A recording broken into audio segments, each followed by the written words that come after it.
Good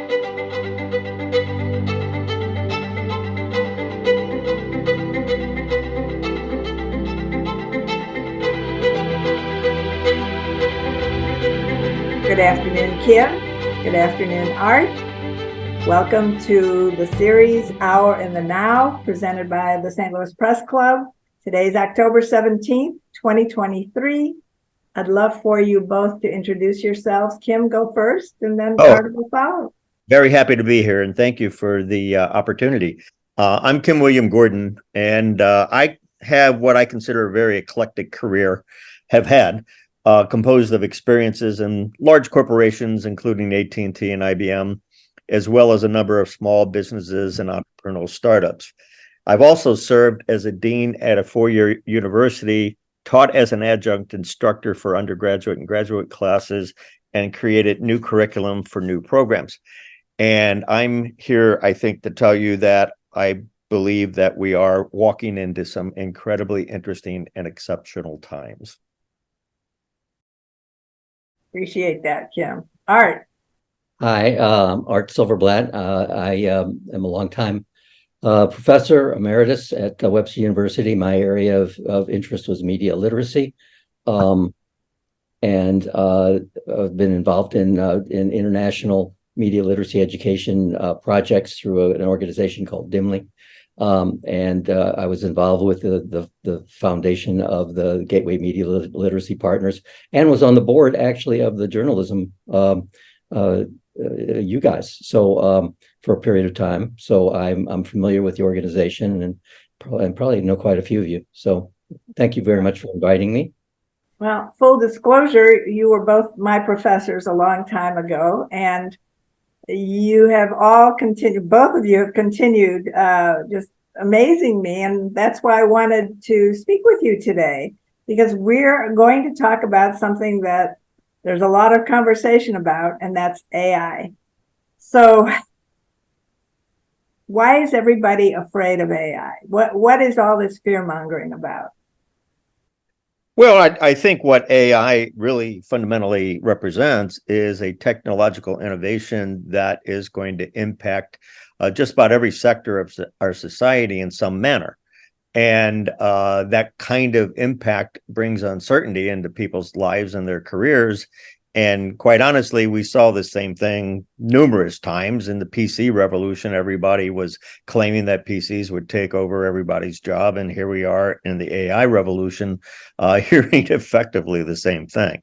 So I think it's much ado about nothing, to quote Shakespeare. And I think we can talk a lot about that this afternoon. All right. Well, you know, we wrote something, Kim and I, recently, in which we basically said it is arguable that we're witnessing the inception and the evolution of a new species. It's a consciousness that is, in fact, is being transposed into replicants already that are 100 times stronger than us. I mean, it's the potential for good and evil is really pretty stupendous. But as with everything, it really depends on factors beyond that. You know, it promises to be transformative in a positive way if we think it through. If we don't have that basic knee-jerk human fear, if we embrace it, and we can at this point really revolutionize the way that we relate to one another and understand the world, which is of course your area, journalism. So, you know, I understand that people should be concerned. I wouldn't say fearful. Mm-hmm. So we're talking about ethical dimensions here, certainly, and we were always afraid about the ethics in previous technology. Does this one feel just a little different? Well, it feels different because it's out of control. You know, basically at this point, people are getting information from sources that they don't understand. It's being composed. Some of it is factual, some of it is not. They don't know the purpose of it, and they're beginning to. People are relying on it as search engines. Kids are going to it and expecting answers. And at this point, the first of all, the chatbot phenomenon, it's currently unchaperoned. Okay, there's no human interaction. If it's being asked something, it goes out on its own. And the pool of information that it's using is the entire internet, which is about 80% sewage. So what do? Well, the horse is out of the barn. The informational horse is out of the informational barn. You can't pull it back, First Amendment. But there are things that you can install in the systems to help to make AI and chatbots an ally, a colleague, in terms of making information reliable and transparent, and adding to our information landscape. Yeah, my view of the current state of the chat systems is we're not even at version 1.0. This is all experimental stuff. What occurred and what is occurring is that the Chat GPT was released a year ago next month. Let's keep in mind how rapidly all of this is emerging. And all of the other vendors then, of course, had to catch up, the Bings and the Microsofts, the Googles. But what I'm predicting, and once again, predicting is an interesting world, isn't it? But we're beginning to already see content libraries that are highly secure that the AI is then sat on top of, as opposed to teaching the AI everything that the internet has out there. And as Art said, 80% of it's garbage. We're beginning to see a move towards care and feeding of the AI, right? It's no different than a child. We've got to feed it properly in order for it to be able to respond to rational thought, our rational thought. And that implies it has rational thought, which I think is a conversation that we could have elsewhere. Well, from your education focus, Kim, can you expand on that a little bit, please? Sure. So what we're beginning to see, especially in the adaptive learning sector, which has been around for almost 30 years, is that all of these technologies are enabling each other to reach better levels of maturity. So the systems are getting better. Their predictive modeling is getting much more accurate. And so we're seeing these systems now, especially with AI and adaptive learning, be able to wrap itself around the learner. And when I say learner, I'm not talking K through 12 or higher ed. I'm talking lifelong, which I tend to call learning for life. But we're beginning to see these systems' ability to wrap themselves around the learner and engage them in learning in the manner in which they learn best. And that's something we've talked about since the 80s, actually, with Benjamin Bloom. But we finally have the technologies and the maturities of the AIs that we can start actually building these systems. In fact, many of them are already in production and in various stages of implementation. And so how does that learner access all of this? So, we have a lot of different issues here. Stateside is one thing. Other nations is a completely different story. We're seeing the idea of completely embracing an AI-supported learner environment being more readily accepted in the Pacific Rim areas. And then, of course, the Finland is well ahead of us. Denmark is well ahead of us. Here, stateside, we're still really hung up on the idea that there's a traditional classroom, one teacher, many students. And what these systems do is take that model and turn it completely upside down so that we have one learner and a variety of support systems wrapped around them.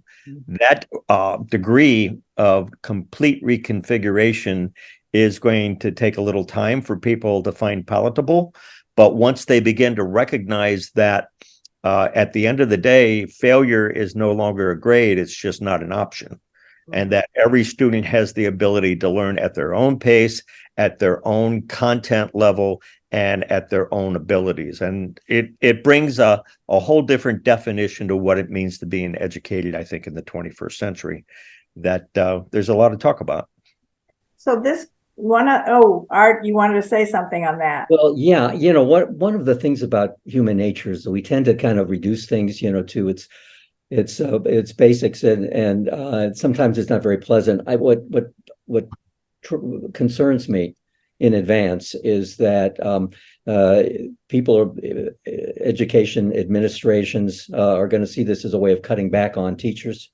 But that's not what we're talking about at all. What AI education does is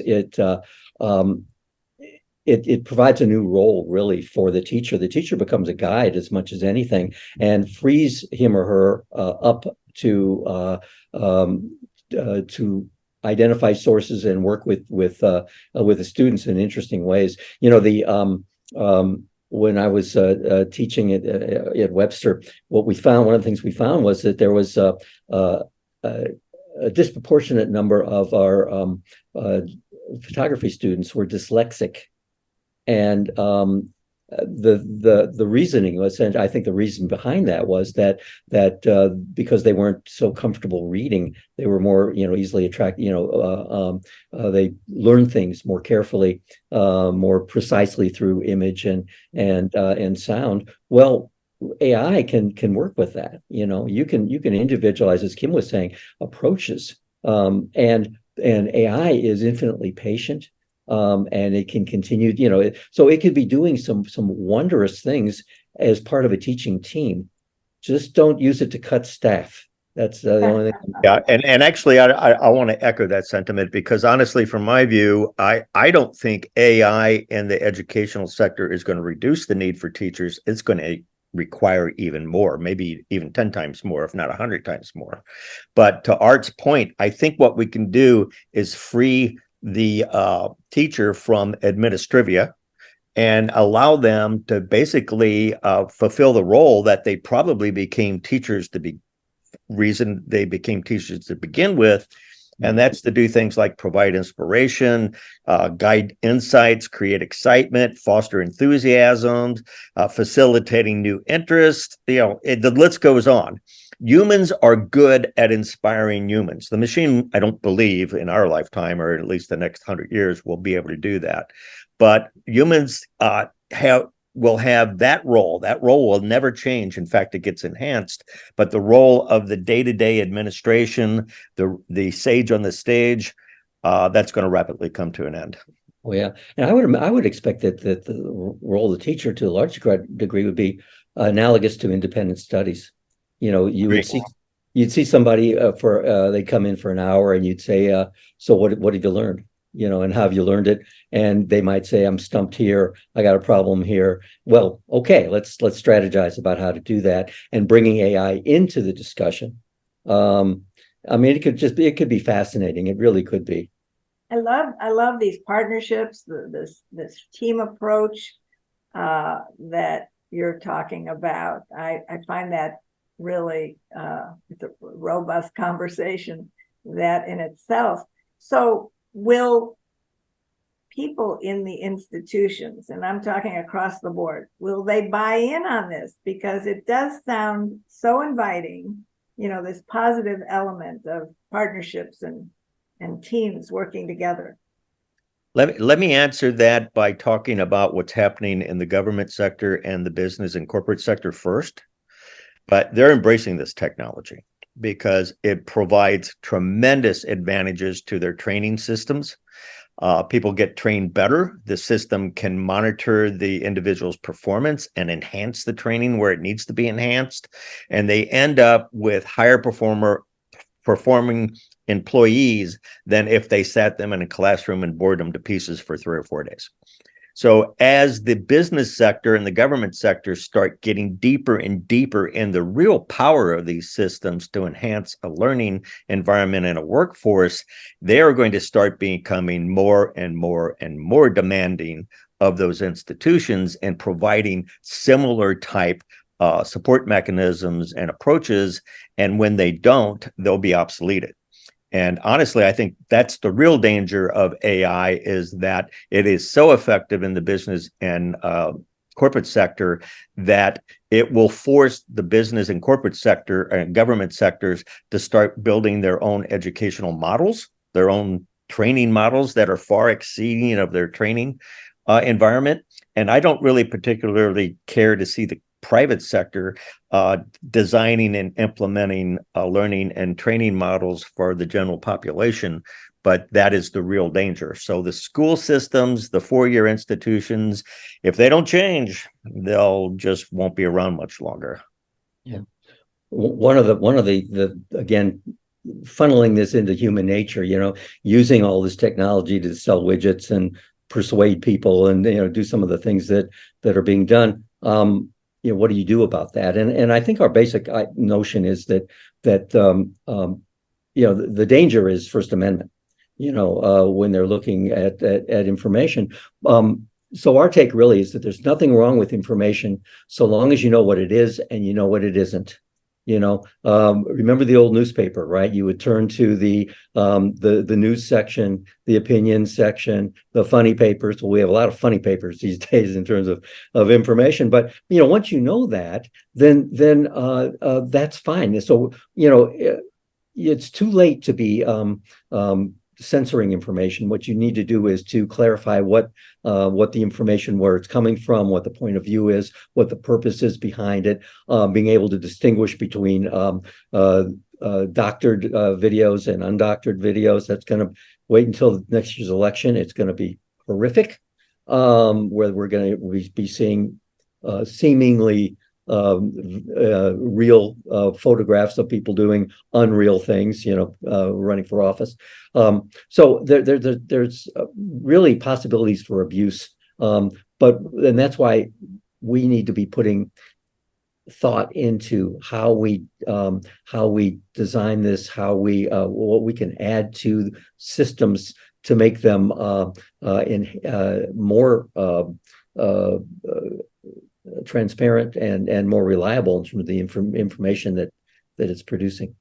Art, you and Kim's nodding his head, but you invoked some of those absolute basic principles of media literacy just now, as a companion to this burgeoning technology and what it means for us. We make the pitch in an article that you and Kim, you're referring to the article that you and Kim wrote? Yeah, we did a couple, but the first one was recommending that AI systems that be embedded in that media literacy strategies and guidelines be embedded into AI systems, and that way it would be working with us to select as it assembles and distributes information. It does a more responsible job, and there are qualitative approaches and quantitative as well that can be embedded in this. And it doesn't have to be for all systems. You just would basically need to say this is a system in which if people know that, they will be attracted to it. There are already AI systems where I saw something in which an AI system was a chatbot was making a list of legitimate and illegitimate media sources. And under the illegitimate, the first was the New York Times, and the second was the Washington Post. So you're wondering, well, gee, what's the point of view that this chatbot is being kind of programmed to serve or fulfill? Well, there are ways there are clues and cues that will make it easy for an AI system to make those distinctions. And so if people really want verifiable and replicable information, they can get it. If they want something that comes from a particular perspective, ideology, have at it. That's fine, so long as they know what it is and they know what it isn't. The other thing about it, then I'll shut up, but we asked a chatbot to respond to our recommendation. And Kim asked, is this possible? Can we do this? And it said, yeah, it's not being done now, but it could be done. And this is what I love. Then it says, and we could make it real clear to the audience members, what is happening here, so that they can become more media literate. I thought, great. Yeah. Yeah, it's fascinating. And I'll interject here. Art and I have been playing with our private little GPTs, but I highly recommend that anyone in the audience that doesn't have a free account go play around, because I'm using the word dumbfounded. You start asking it thought experiments instead of just pointed questions. Ask it, what if, what about, what do you think? And you'll get some pretty interesting responses. But one last comment about media literacy. I think, we have known for years that as a society, we need to be a lot better at just simple critical thinking. And media literacy, information literacy, AI literacy are all components of what I think is a properly educated person. And so those pieces all need to be part of what education looks like and learning looks like moving forward.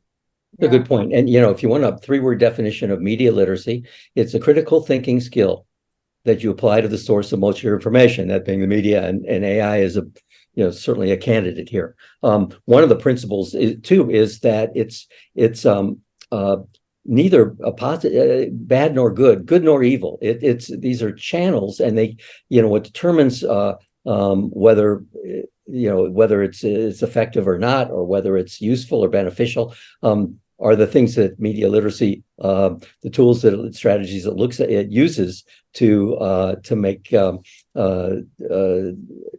analyze the media and media presentations. The article you did will link to that so that the audience can get a taste of what you did. And that was a couple of months ago already. Light years ago. Yeah, things change very quickly, but I think it'll give a good handle to folks, who want to, step into the water a little bit more. Oh. So, yeah. So, we're having these strikes in Hollywood with regard to images and what AI can do. I mean, we're talking monetization and, lack thereof, I guess. Can both of you speak to copyright and, all those things that someone who is a creative would be interested to talk about? Yeah, and I'll harken back to the conversation that I had with the AI about what the AI thought humans were good at. And the number one element, when I asked it the question from an AI's perspective, what are the greatest assets of humankind? The number one was creativity. And what I think we're going to have to see, and it's not just copyrights, it's patents too, right? We're going to have to see a maturity of what human creativity is, what its value is, what it's worth, and how it contributes, and how it can continue to be a part and parcel of the society when the AI can pick up what I call is the heavy lifting. I don't have a good answer for this because I think it's all kind of involving in front of our eyes, but there's resolution out there somehow. I think there's a happy medium, and it's in the recognition that the AI knows that humans are very creative, and we know that AI does heavy lifting. And so how do we make that work? How do we augment each other? Yeah. People are routinely relying on AI for information without doing any sort of critical assessment of what the information they're getting. And that is so dangerous when you get kids that are and it's not just kids. I mean, nonprofit organizations that will use it to develop business plans, to develop a whole correspondence strategy and chain, all those kinds of things. It's almost too easy.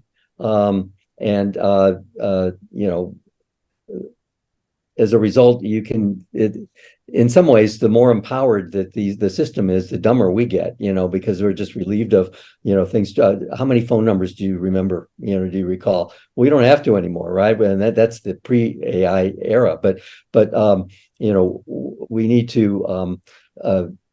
This in and of itself is a critical thinking skill, and as partners, we can be working in an effective way. But we need to do it thoughtfully. We need to do it. This is too important to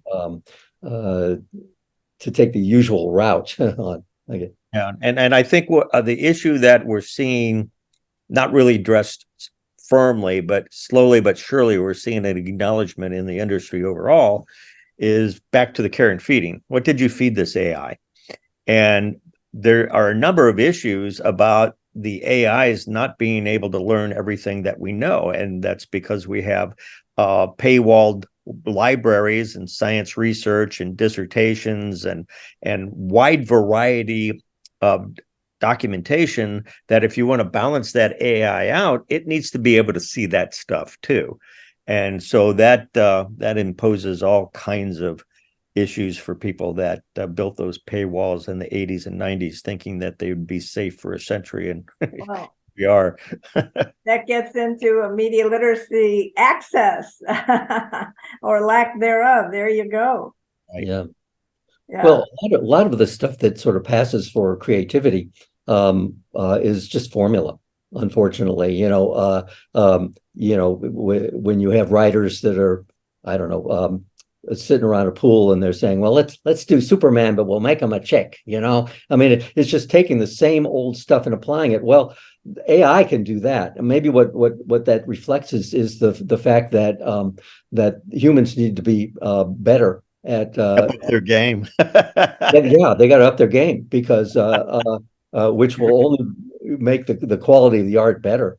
I mean, they don't need to do that because AI will take care of the formula for you. So what about journalists, communicators? I mean, this is the big thing now. Newsrooms feel threatened, certainly, or journalists feel threatened. The news business feels threatened. Do you have anything to say about that potential threat? Well, as a field, I'm not really actually sure where it's going. I mean, there and who's a journalist at this point? Within my lifetime, there was a morning news and there was afternoon paper. I mean, you had your two papers. But now it's coming from all kinds of different venues, and what purports to be news is simply opinion.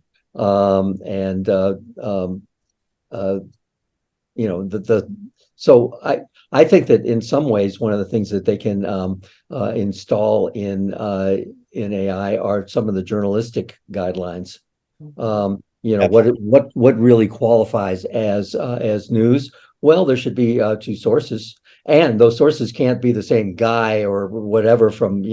So there needs to be a sort of virtual Rolodex where you have people who are who you respect, whose work you will follow. I know that in the last week or two, with all the nightmare in Israel, first thing I do is in the morning is I try to find Tom Friedman and see what he's got to say about what's going on. This is a journalist whose opinion I've come to respect a great deal, and that's one of the things that you can do. So going back to the traditional guidelines that worked for years and years need to be reinstituted, and I think they can be. Yeah, and what I would recommend is anyone in that field get up to your eyeballs in this stuff. There's plenty of conversations afoot. If you're not an active member of LinkedIn, I highly recommend it. There is all kinds of things being talked about. And as an example, especially about education, my field, and I don't see many educators there.